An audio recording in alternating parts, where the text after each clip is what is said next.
What's up, gamers? This is That PlayStation Gamer. Today, we're talking about Ghost of Yotei. Yes, finally, TBG is sitting down, recording audio, and getting the visuals all together for his Ghost of Yotei review. I mean, Sony only puts out one exclusive this year, and somehow I'm still late to review it. So, let's talk about Ghost of Yotei, because first off, we just got to address the elephant in the room. I'm not going to talk about the controversy surrounding the voice actor, Erika Ishiki. I am not going to talk about the controversy surrounding the game developer, former game developer of the game that's no longer with Sucker Punch. This stuff to me means nothing. Like, at the end of the day, it's just background noise that even then I still thought was completely stupid. And honestly, I think a lot of people blew way out of proportion. So, to talk about Ghost of Yotei, the game, to put it best, it's Ghost of Tsushima 2.0. And some people out there will look at that and say that's a bad thing. They'll sit there and go, oh, that just means that it's just a lazy sequel. And I think to those people, should sit down, shut the fuck up, and listen. A game being a 2.0 is not a bad thing. In fact, it's a good thing. First off, let's just talk about visually. While this isn't like the most graphically intense video game, it is one of the most beautiful fucking games I have ever played. And I mean it. I mean, I've played games where the visuals were stunning. I've even been recently watching people play Dispatcher. I'm like, damn, that's stunning. But like, Ghost of Yotei is the definition of beauty in sequence. Is beauty in it's just there's just this amazing capture they have here. Like, Sucker Punch obviously isn't, pushing the graphical limits to like the absolute nth degree, but they do have really beautiful moments that just really capture what it feels like to be in this setting. To be in the setting of Japan and just seeing the beauty of like the hot springs, the mountains, and the lands. And yes, a lot of people, oh, there's a lot of fucking grass. Yes, there's a lot of grass. Did you know there's grass outside? Maybe you should go out and touch some. I heard the stuff is very lovely for your skin this time of year. But like, it's a visually beautiful game. And I know I keep saying that. Visually beautiful, visually beautiful. It's like, yeah, and here's the thing too, it's a great performer. Just like with any other PlayStation game, of course there's a performance mode. I always suggest to people, play in performance mode.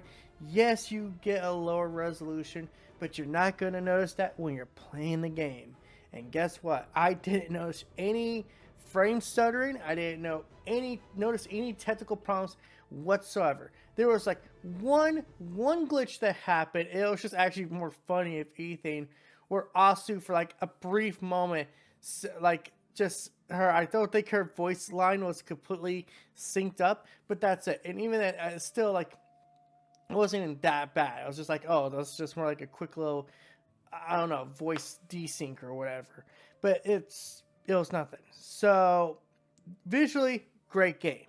Gameplay. Oh my god, gameplay here is Ghost of Tsushima. And some people out there I've seen got, sit there, complained, oh, this isn't like anything new. I'm like, exactly. It doesn't need to be new. If you loved Ghost of Tsushima's gameplay, why is it not bad for Ghost of Yotei to have the same gameplay? Fundamentally, it's the same. Now, granted, there's a little bit of a difference here. First off, unlike in Ghost of Tsushima, you could go through the entire game using a singular type of weapon and using that to your full advantage. Now, granted, some of those you actually do have to go through, progress to the story, but overall, like for say, if you want to use the giant sword, for example, most of the time, you're allowed to do that. If you want to use the chains after you unlock them, you're allowed to do that.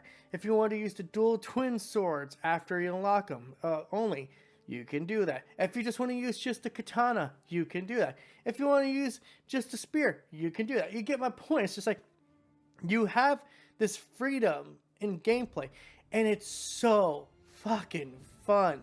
Some of these just like I literally will just run around and just fight for like no reason. Just I see these random patrols, I'll fight because I love the gameplay here. It's just like exactly what it needs to be. It's nothing that's good. It's nothing groundbreaking, but it doesn't need to be. It just needs to be good. It just needs to be Ghost of Tsushima's gameplay, but better.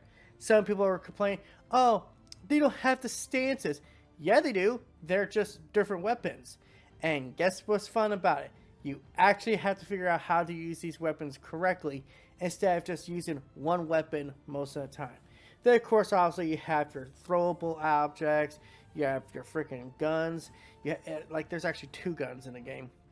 Obviously, there's like bows and arrows and stuff like that. And of course, you can go around upgrading these things. You know, especially with the katana, it's actually kind of cool how it ties into the story a bit.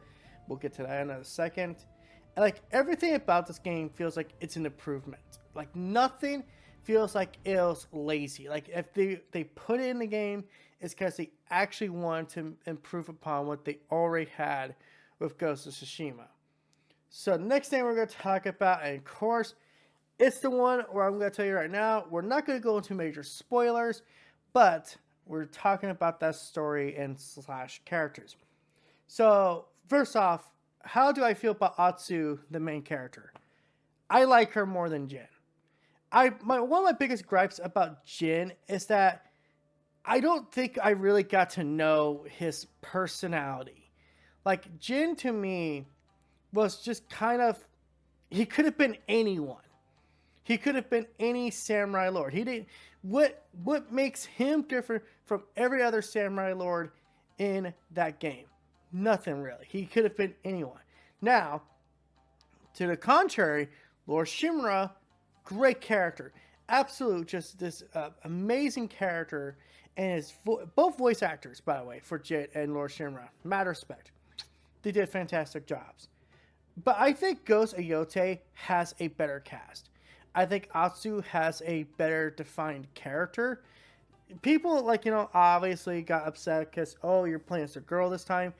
Anyone knows me, I got no problem playing as a girl as long as it's a well-written character. And guess what? Atsu's very well-written. The story very much is a revenge story. And I know a lot of people, they're kind of getting sick of the revenge story and Sony, how they seem to keep doing these type of stories.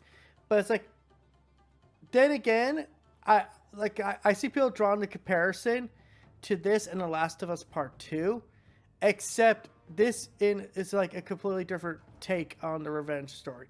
Yeah, again, without going into like too much detail or spoilerish territory, it does have a more positive message versus something like The Last of Us Part 2, which had a more negative message. And Atsu, throughout the game, you start seeing her slowly change from being this, all about revenge to starting to actually find something to live for. Because, yeah, not going into major spoilers, but it's just something like in the first couple hours you find out that it sounds like after she gets her revenge, she had plans of killing herself. But then throughout the game, I think those plans changed drastically. And yeah, even like the Kitsune, it's a great character. Her brother, great character. Every character in this feels like it's a character that works very well for this type of story. Now, granted, there's some characters that are in it that are just like quickly there. I mean, for example, the snake. Again, not going to spoilers, but that snake fight is very quick. And the only real complaint I would have when it comes to the story is I do think, kind of like with other open world games, there's kind of this problem where the world pacing is different from the story's pacing. So, for example, and this is just a common problem you see with open world games altogether, and that is you'll have this crazy battle that just happened, and then also like the world just like barely acknowledges it. Like, that's always going to be a problem with open world games until they can actually rectify that problem. But I think Ghost of Yotei, because they don't tell you what path you go on to. So weirdly enough, I actually played the game out of sequence, And I think that kind of ruined it for me a little, just a little bit, where I went after the Onryo instead of going after what I was supposed to. I was like, oh, I think I fucked up here at one point. I wish they would have, yeah, I know some people like the idea of like, hey, let us decide which, of these members we want to go after. But I do think that they open up the world just a little bit too early for that. But like overall, like that kind of ruined the flow of the story. But at the same time, it makes sense why they let you go the path the way you do. So yeah, the story's great. The story is fantastic. It's a revenge story. I know people don't like that, but it's like at the same time, I'm one of those people who does like it. And honestly, I like how it's a different take. I do like how it has a more positive message at the end. And honestly, there's really not much else to say about Ghost of Yotei. I highly recommend it. I definitely recommend people going out and playing this game and deciding for yourself how you feel. I think this is one of those games that's kind of been caught up in a very negative wave, and it's ridiculous because it's actually a very well put together game. I would say this is probably one of my favorite open world games I've played in a while, ever since, God, jeez, what was the last open world game I actually gave some high praise to? Like, I'm legit trying to think about it, because, like, I think the last one, actually, ironically enough, probably would have been Ghost of Tsushima. And I am pleased to report one of my gripes with Ghost of Tsushima does return, but it's much more toned down. I hated those fox dens. Anyone knows me personally, I could bitch about those fox dens and just say, why are there so fucking many of them? It bugged me to no end. I'm pleased to report they tone that down. And open world activities in this game are fun. They actually are interesting. And there's a bit of a reference to a certain sly fox, or I guess actually he's a raccoon. And there is a mention of Ghost of Tsushima, which I would highly recommend looking into that. When that part of the world opens up, I recommend going doing that, because it's a great mission, and it gives you some insight to how things ended. So yeah, overall, Ghost of Yotei, in my opinion, is a very well done game, very well put together, great story, great characters, great visuals, great fucking performance when it comes to both voice acting and, of course, obviously graphics and all that stuff. They all came out great. Like, at the end of the day, it's a great game. I don't think it's a game that's like anything amazing. I think I would put this a step above Ghost of Tsushima, just because like Tsushima kind of felt like it was the template of what Yotei would become, and I feel like Yotei is going to be the template of the next game, and going on from that, and that. So it's like, I feel like every game going forward is going to have like some DNA. At least if it's in the Ghost of series, it's going to have a similar DNA, which is fine. Hey, like I said, if it ain't broke, don't fix it. If it works, why change it? Just change it where it makes sense. Make improvements where it makes sense. So, yeah, that's my thoughts on Ghost of Yotei. What do you guys think of Ghost of Yotei? Do you like it? Do you hate it? Let me know what you think in the comment section below. And until next time, guys, this is That PlayStation Gamer sign out. Don't forget to like, comment, subscribe, and all that YouTube other than BS. Bye.